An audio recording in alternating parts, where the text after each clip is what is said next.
Imagine living in a world where it's okay to say it's a blessing that you got pregnant from being raped. Imagine living in a society that gives more grace to a father who doesn't take care of his child or children than to a child who loves differently than their peers, where society's misguided fears are what drives the whole world to be against you. Imagine being sexually assaulted over and over again. Imagine that assault coming from strangers, family, and friends. Imagine convincing yourself that the only way to change was to allow that to happen more. Imagine praying to just not be alive no more. Imagine isolating yourself from your niece and nephew because if one of them becomes gay, it's your fault. Imagine believing that. Imagine allowing that to seep so deep into your soul that you just don't know who you are anymore. Imagine living your life in what you truly feel is your purpose. Imagine bawling your eyes out in the parking lot of a venue. Imagine someone from the audience saying, "Thank you for your words." Imagine feeling worthless and powerful. Imagine feeling happiness and sadness in a continuous stream of tears that for the past 14 years have been wiped away by the most beautiful chocolate munchkin princess in the world. Imagine not knowing your place in her life anymore. Imagine feeling helpless.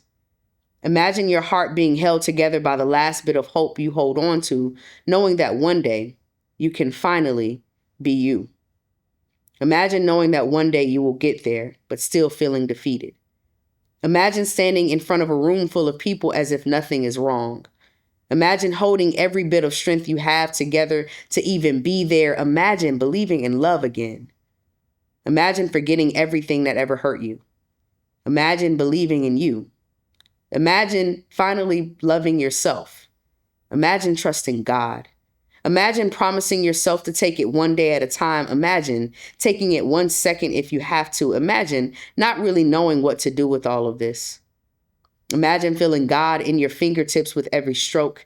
Imagine feeling like the brunt of life's joke. Imagine closing your eyes and seeing heaven, wondering if it's any better up there or wherever it is.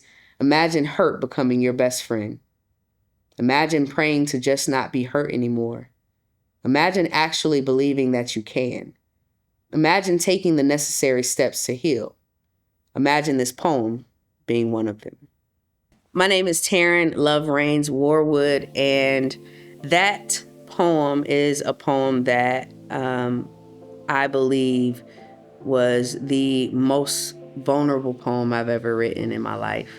And I wanted to share that because I think I wrote it in a time where I was at a crossroads, and I felt like a lot of things were going wrong, and I felt that it was time to start healing and start letting go of a lot of things that I just really didn't have any control over. And so it was just, imagine if you could just truly be free. Imagine you could truly be yourself and finally be who you are called to be without doubt, without fear. I was born by the river in a little tent. Oh, and just like that river, I've been running ever since. It's been a long time coming, but I know a change gonna come. So I was born in Miami, born to a very strong-willed mother and an absent father. My mom has always been the foundation for me and has always been my rock, and she still is to this day. And my dad has always been absent and still is to this day. And it's interesting how that has shaped and molded my life in these 41 years. So I grew up in Miami. My mom enrolled me in a private school called the Ebony Village School. And that is where I was introduced to poetry. And, you know, of course, unbeknownst to me, at 5, that would really changed the trajectory of my life and the course of my life. I really do feel like my life has been one long, never-ending poem, with, ups and downs and soliloquies and haikus and, sonnets all intertwined, but beautiful nonetheless. And so I started learning poetry at 5 at the Ebony Village School, and I started writing a little bit later, but never wanted to really share my words with anybody. I would always just write and just hide it, like in a notebook somewhere or in a composition book. And it wasn't until actually I moved to Jacksonville in 2005 that I started sharing my own poetry. When I was in Tallahassee going to school, I would go to, open mics, and I would frequent a lot of open mics, but I just never got just never felt like I wanted to share any of my words. And I guess that was, a fear of being judged, or a fear of being looked at differently.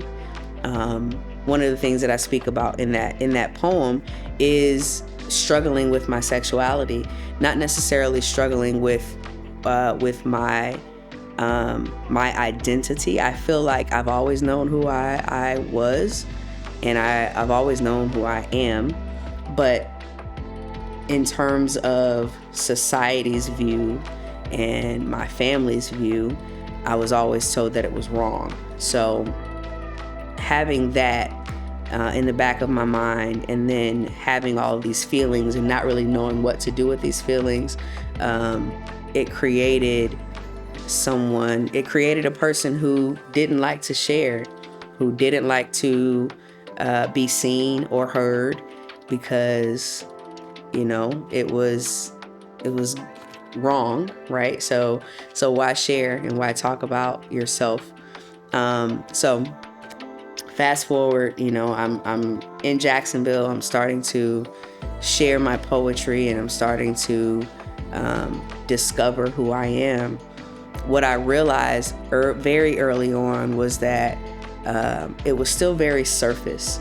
It was always hard for me to go deep in my poetry, and it wasn't until that poem actually, where I decided to be vulnerable and understand that it's okay. It's okay to talk about your pain. It's okay to talk about your trauma, because everything is not roses and butterflies. Everything is not a beautiful poem.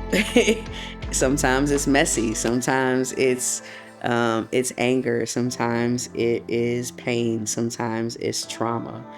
This story and this testimony of my life is about overcoming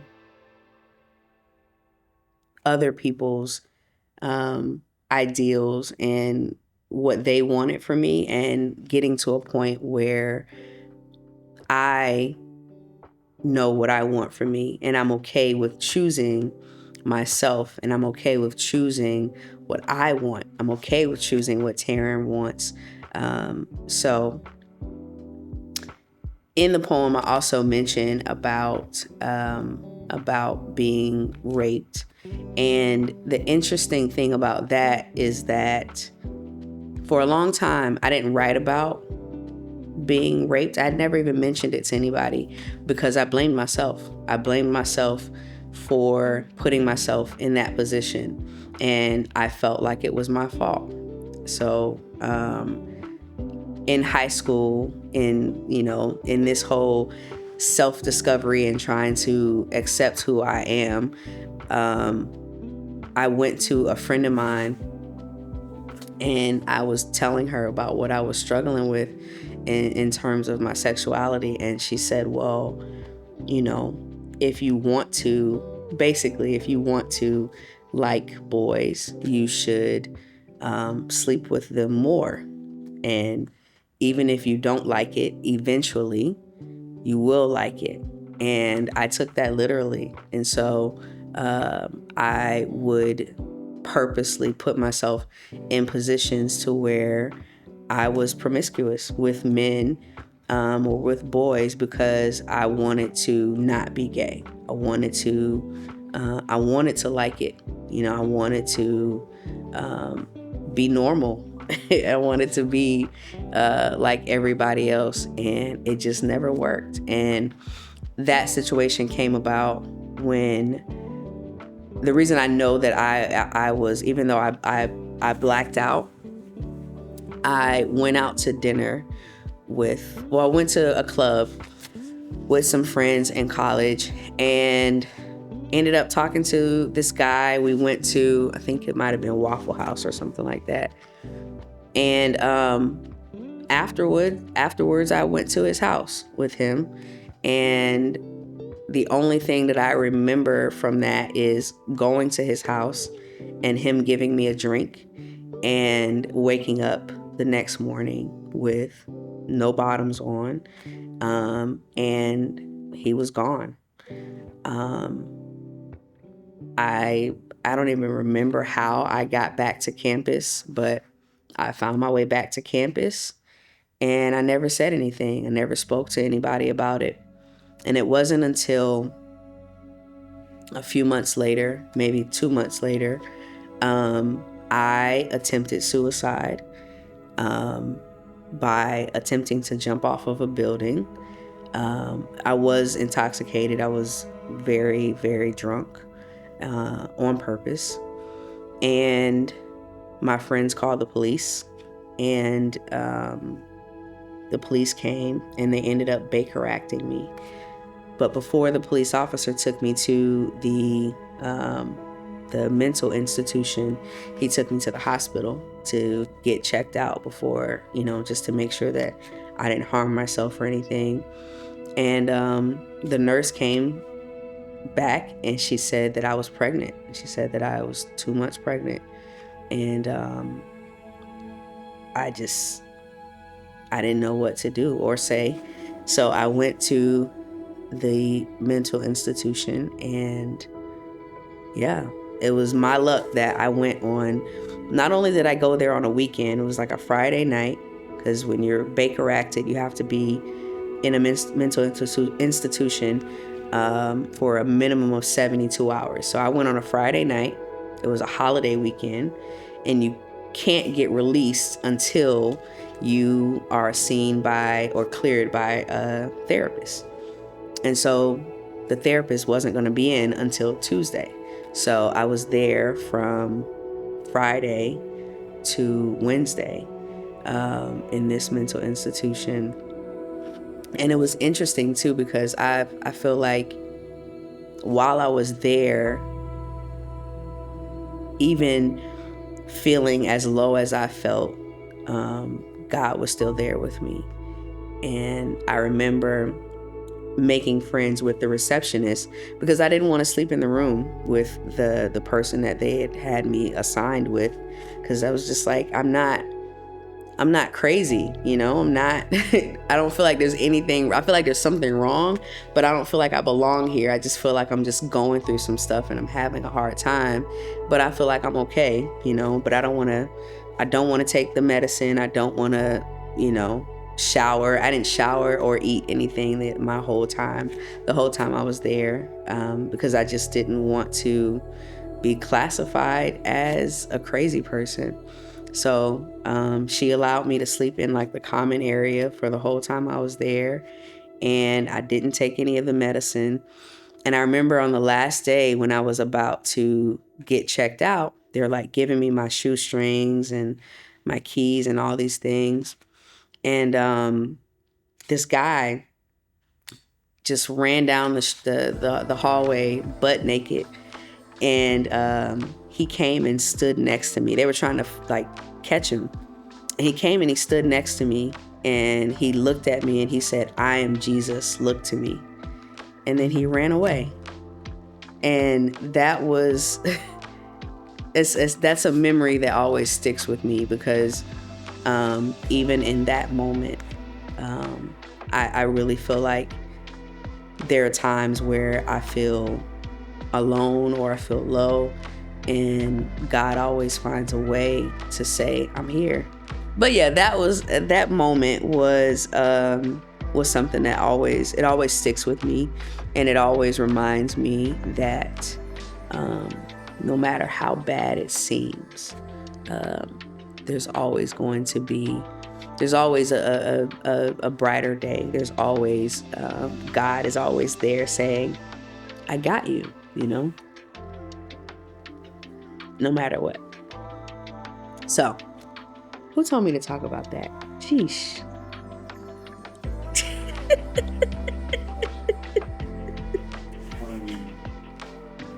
What would you say to someone who's going through similar situation who find yourself at that age? Interesting fact. I actually work with someone who is, I see a lot of myself in, and I do see myself in her at the age that she is now. She's 17 or about to be 17. And I see myself in her a lot. And there's a lot of things that I want to say to her that I don't, for fear of what her parents might say. But what the main thing, like if I could say anything to her or anyone that is going through the things that I went through at that age, I would say that it gets better. It gets better. And a lot of the things that you go through, they shape you into the person that you are. Love reigns only because I've overcome so many things that people don't even realize and people don't even know. People see me and they say, oh man, you're always so smiling. You're always smiling. You're always so happy. There's a lot of pain behind it. Jesus.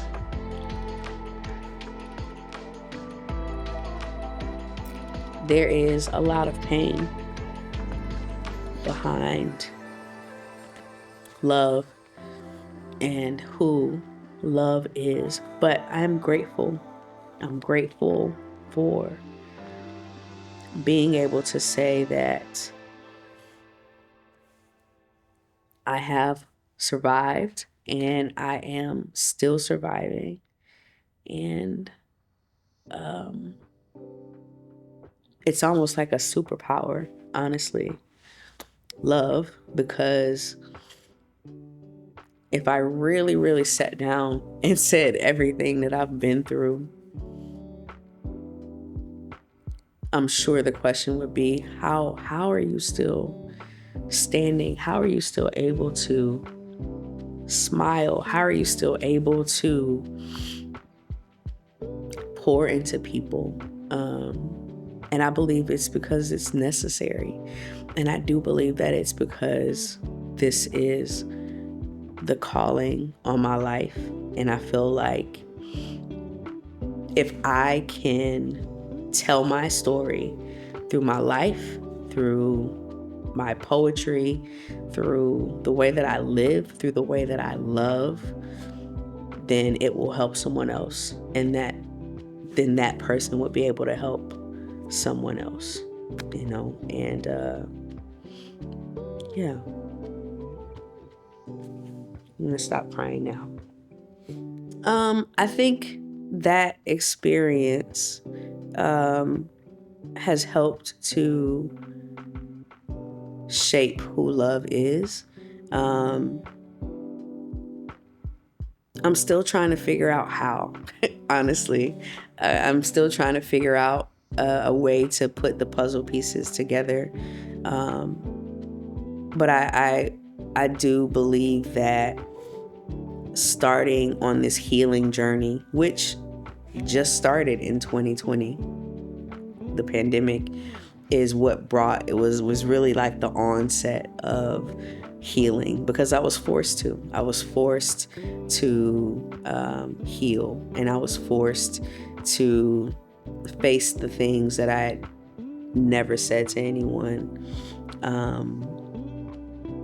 And so I think that opening that the pain and facing the pain head on, which is something that is interesting, because when I go to like do writing workshops, especially in the jails, and I'm talking to women about them overcoming their own trauma in their current situation, I always tell them that in order to get over something, in order to get over whatever trauma you're feeling or whatever trauma you're going through, you got to face it. Like, you have to call the thing a thing, you know?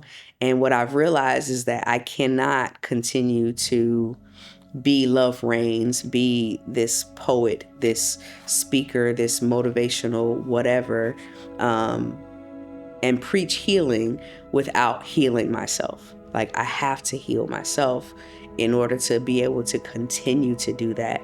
And I have to love myself, and loving myself